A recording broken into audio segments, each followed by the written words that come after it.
Hi, I'm Kelsey Elaine with White Cottage Boutique, and I am going to be showing you today how to sew your own cording. They do sell pre-made cording in the store, but half the time it doesn't match what you're looking for. This is a great way if you're reupholstering a seat to add some detail and to use the same fabric color that you're reupholstering with. So what you're going to need is just the cording. I buy this from Home Fabric store on 7200 South and I think State Street in Utah. It's 30 cents a yard, so it's really cheap. You can also buy it on Amazon. I'll put the link down here in the bottom. Also, you're going to need a zipper or a cording foot for your sewing machine, as well as a sewing machine. It looks like this, if you can see that. Basically, it's the same thing as your regular foot, but it doesn't have the edges, so it allows you to get really close up on what you're sewing. If I can reattach this again. There we go. You're going to need your string to match your fabric, which I've already got here. I've already got my sewing machine all set up and strung with the right thread.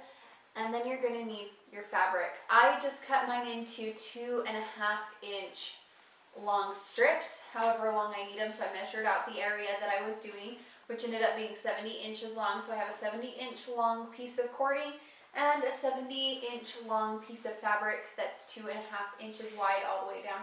Doesn't have to be perfect because we're going to be trimming it anyways, but in the end you'll get this with this little flap here that can be used to either sew it to the project you're working on, or in our case, we're going to be gluing it to our upholstery project. So, also, you might want some pins. I recommend using them. They're not necessary. They just kind of help you keep it straight.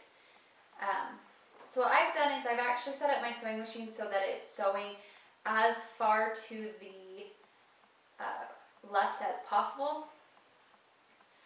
And then what I'm going to do is I'm basically just wrapping the cording inside of the fabric, and then I'm going to pin it, and I just kind of work down, so I just put like 2 or 3 pins in, and then I kind of just, as I'm sewing, move them down to hold it together, make sure it doesn't do any weird spinning as I'm sewing.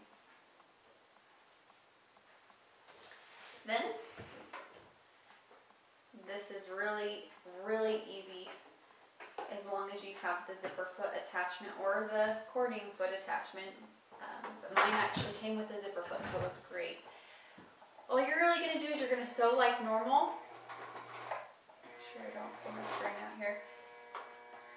And you're getting it as close to the edge of the cording as you possibly can without actually going into the cording.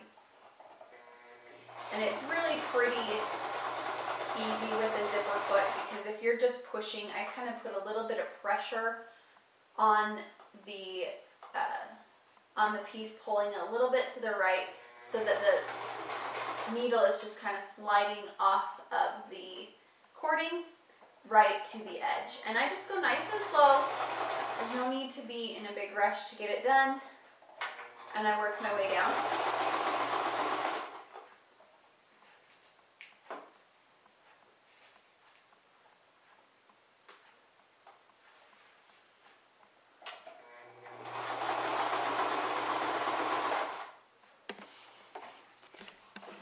And that's it. So once you're done, again, you'll end up with this cording here. You can see the line of sewing, and it allows you to just kind of work with it as you need. So you can sew it in, or you can attach it with glue like we're going to do. As always, if you have questions, please let me know, or if there's anything I can help you with on your project, I'm happy to help. Thanks.